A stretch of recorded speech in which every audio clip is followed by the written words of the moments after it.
Somewhere over the Mujia Pass, spring of 1967, a single-engine Cessna at 300 feet, dragging its shadow across triple canopy. The pilot, a forward air controller, call sign Nail-27, banked hard left as tracers floated up through the tree line like slow green softballs. They accelerated fast. One round punched through the fabric behind his seat and exited the belly without hitting anything important. He leveled out, checked his oil pressure, and rolled back toward the guns. He carried no bombs, no cannon. 4 white phosphorus smoke rockets hung under the wings, marking rounds, not killing rounds. The airplane topped out at 115 knots on a good day with a tailwind. Gross weight sat around 2,300 pounds. A Cessna 170 airframe, essentially, with a military paint job and a radio stack that weighed more than the pilot. So, why did every 37mm crew on the trail treat this thing like it carried napalm? If you know, you know. And if someone in your family flew a FAC missions in Vietnam, O-1s, O-2s, OV-10s, drop their name and unit in the comments. Subscribe if this channel finds you for the first time. Hit like, so the algorithm pushes this to the people who lived it. Nail-27 put a smoke rocket into the tree line 60 meters east of the gun position. White phosphorus bloomed through the canopy.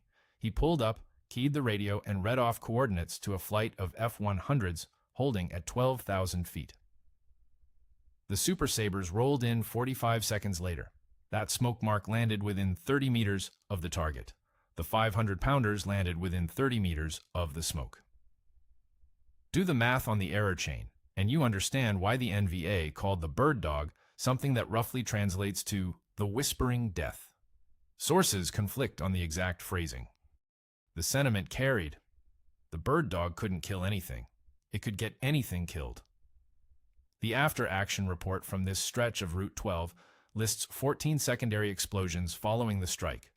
Ammunition storage, fuel drums, something that burned for 6 hours. Nail-27 orbited for another 20 minutes to do bomb damage assessment, took 7 more hits, and flew back to Nakhon Phanom with hydraulic fluid pooling under his rudder pedals. The smell stuck to his flight suit for days. He flew again the next morning. How did a plane designed to watch artillery shells land become the most shot-at aircraft in Southeast Asia? 1950. The Army needed eyes. Korea's ridgelines swallowed entire battalions. Artillery batteries fired blind into valleys they couldn't observe. Counter-battery radar existed, but couldn't distinguish a mortar pit from a latrine trench. Someone at Fort Sill remembered what worked in 1944. A guy in a slow airplane with a radio and a map, circling above the guns, adjusting fire by eye. The Cessna L-19 won the contract in December of that year. Continental O-470 engine, 213 horsepower. Tandem seating, fabric-covered fuselage over a steel tube frame. Cruise speed around 100 knots. The Army renamed it the O-1 Bird Dog in 1962, when the Department of Defense standardized aircraft designations. Same airplane, new letter. In Korea, the job stayed simple. Find the enemy, call the artillery, adjust the fall of shot, stay above small arms range, 1,500 feet. Minimum, preferably higher. North Korean and Chinese forces carried rifles and machine guns. A few 12.7mm positions dotted the front lines. Bird dog pilots took hits, but the threat environment remained, by later standards, almost gentle. Vietnam changed everything about the mission while changing nothing about the airplane. By 1964, the Air Force had a problem it refused to publicly acknowledge. Tactical jets, F-100s, F-105s, the early F-4s, moved too fast to acquire targets in jungle terrain. A Super Sabre, doing 450 knots at 2,000 feet, crossed a kilometer of canopy in roughly 4 seconds. Picking out a camouflage truck park, a supply cache under triple canopy, a company of NVA dug into the red laterite, impossible at those speeds. Pilots released ordnance on coordinates they couldn't visually confirm. Bomb damage assessment amounted to guesswork with decimal points. The solution already existed. It just flew at 1/10 of the speed and belonged to a different branch. Forward air controllers had operated in limited numbers since 1962, mostly Army aviators working with ARVN ground units. The Air Force formalized the FAC program in 1963 and started pulling experienced fighter pilots, captains and majors with 500 or more hours in fast movers, and putting them in bird dogs. The transition must have felt like going from a Corvette to a riding lawnmower. These pilots had flown supersonic. Now they puttered over hostile territory at the speed of a Volkswagen on the Autobahn, close enough to smell the cordite rising from freshly fired gun positions. One pilot's mission debrief from 1966 describes the exhaust plume of a truck convoy as visible below him while flying at 400 feet along Route 911.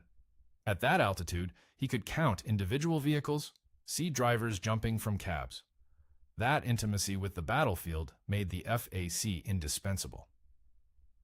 A 1967 7th Air Force assessment called the forward air controller the single most critical node in the tactical air control system. Their word? Critical. Without the FAC overhead, strike aircraft couldn't reliably distinguish friendly positions from enemy, jungle from clearing, active target from last week's bomb crater already growing over with vegetation. The bureaucratic logic ran cold. Put one man in a slow, unarmored airplane over the most heavily defended supply network in military history. Let him absorb the risk so that 4 F-105s carrying 32,000 pounds of ordnance don't waste their loads on empty jungle. The math worked. The insurance policy cost one pilot and one airframe worth about $24,000. The ordnance he directed onto target cost 20 times that per sortie. Nobody asked the pilot how he felt about being the cheapest part of the equation. By 1966, more than 200 bird dogs operated across South Vietnam, Laos, and the trail network. Attrition ran savage. The Air Force lost 469 O-1 airframes during the war, a number that becomes staggering when you consider total production sat around 3,300 aircraft across all variants. Roughly 1 in 7 bird dogs ever built ended up destroyed in Southeast Asia. Pilot losses tracked proportionally. FAC duty carried some of the highest casualty rates in the theater, comparable to helicopter crews working hot landing zones in the Central Highlands. The airplane never got faster or better armored. 20 years after Korea, the same engine pushed it at the same airspeed, the same thin aluminum and fabric between the pilot and whatever came up from below. What changed sat on the ground. By 1967, the trail defenses had thickened into something no one at Fort Sill in 1950 could have predicted. And the bird dog flew straight into it, every morning with 4 smoke rockets and a map. Captain Jim Gruber lifted off from Nakhon Phantom at 0545, 20 minutes before sunrise, with a thermos of cold coffee wedged between his knees and 4 Willie Pete rockets he hoped he wouldn't waste. His mission card listed a 4-hour loiter over Steel Tiger East, a grid square roughly 15 miles wide covering one of the densest segments of the trail network. Fuel gave him 3 hours and 40 minutes. The extra 20 minutes existed only in the planning officer's imagination. The kill chain started with boredom. A FAC orbited his assigned sector in lazy figure eights, scanning the canopy for anything wrong. Tire tracks in mud that hadn't been there yesterday. Fresh-cut vegetation along a streambed, smoke from a cooking fire at the wrong hour, glint off a windshield. The signs grew subtler as NVA logistics troops learned what drew American attention. By mid-1967, camouflage discipline along the trail had reached a level that a 7th Air Force intelligence summary described as extraordinary, and they meant it as a compliment to the enemy. Finding something took patience and low altitude. Both got you killed. Once the FAC identified a target, truck park, storage area, troop concentration, gun emplacement, the clock started. He keyed his FM radio to contact the airborne command post, usually a C-130 orbiting at high altitude well west of the action. The command post checked the frag order for available strike assets. Sometimes fighters already held overhead, burning fuel in a racetrack pattern at 10 or 12,000 feet, waiting for exactly this call. Sometimes the FAC waited 30 minutes for a flight to divert from another sector. Those 30 minutes felt like 30 hours when 37mm rounds walked across your flight path. The strike package arrived. The FAC descended. This part defied every survival instinct a pilot possessed. He rolled in toward the target at 300 feet or lower, aimed one of his 4 smoke rockets at the point he wanted destroyed, and fired. White phosphorus detonated on impact, sending a column of bright white smoke through the canopy that the fast-mover pilots could see from altitude. The FAC pulled off target, climbing, turning, getting out of the way, and transmitted corrections. Hit my smoke. Or, 200 meters north of my smoke, enemy positions in the tree line. The fighters rolled in. Bombs fell. The FAC watched. If the first pass missed, he adjusted. Move it 50 meters east. You're hitting the river. Come left on your next run. He stayed overhead through multiple passes, exposed to the same anti-aircraft fire the jets screamed through at 400 knots. The difference, an F-100 spent maybe 8 seconds in the threat envelope per pass. The bird dog lived there. After the last bomb fell, the FAC descended again for damage assessment. He counted craters, estimated destruction, noted secondary fires, and secondary explosions. Anything that confirmed the target held what intelligence said it held. He wrote it all down on a kneeboard while flying the airplane with his other hand, then transmitted the results before heading home. Gruber landed with 42 minutes of fuel remaining. His kneeboard listed 2 truck parks struck, 1 storage area, an estimated 11 vehicles destroyed. The debrief took longer than the flight home. He ate lunch, briefed the afternoon pilot on the threat locations, and walked to his hooch. The afternoon pilot took the same airplane up at 1300 hours. The NVA anti-aircraft network along the Ho Chi Minh Trail killed more bird dogs than any other weapon system in the war. It also feared them more than anything else that flew. That sounds like a contradiction. It isn't. A captured logistics officer from the 559th Transportation Group, interrogated at Long Bin in 1968, described the doctrine in terms that read almost like superstition. When crews heard the low drone of a single piston engine, distinct from the turbine whine of jets, unmistakable against the jungle silence, standing orders required every gun position within 2 kilometers to hold fire. No shooting, no tracking, no removing camouflage netting from the weapons. The interrogation transcript, declassified in 2003, uses a phrase the translator rendered as disciplined invisibility. The officer explained the math his commanders had drilled into every gunner on the trail. Shooting at the bird dog accomplished one thing with certainty. It told the pilot exactly where you sat. And once the pilot knew where you sat, you had 90 seconds, maybe less. The smell of aviation fuel and burning phosphorus would replace the wet green rot of the canopy, and then the concussion waves from 750-pound bombs would collapse your fighting positions from the inside out, rupturing eardrums before the shrapnel arrived. So the gun crews listened. They sat in their pits under woven bamboo and broadleaf cover, hands on their weapons, tracking the sound of a 213-horsepower Continental engine as it carved slow circles overhead, waiting for it to leave. Some positions maintained noise discipline for hours. An after-action summary from the 23rd AAA Battalion, captured documents, not American reporting, noted that crews experienced what it called sound paralysis during extended FAC orbits. The airplane's engine became the only thing they could hear. A change in pitch meant a possible dive toward their position.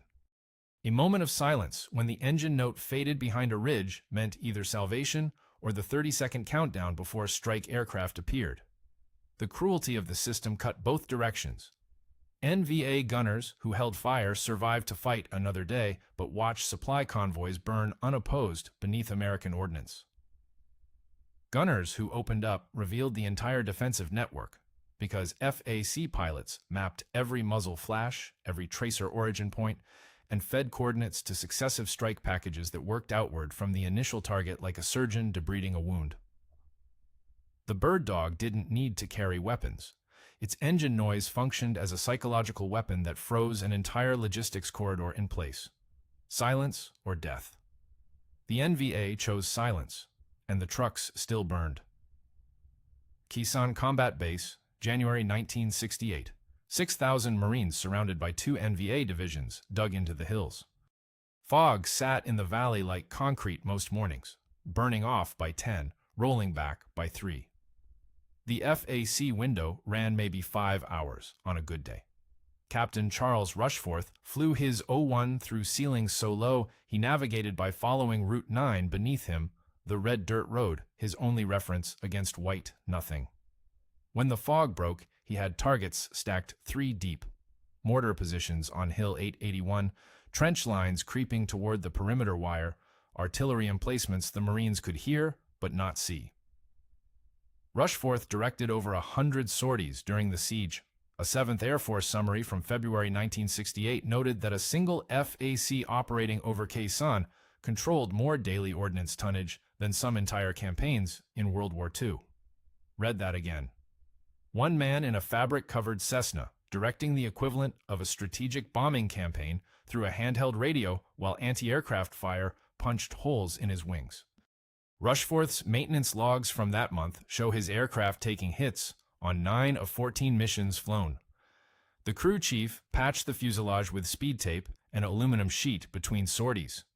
Nobody pulled the airplane from service. There weren't enough replacements.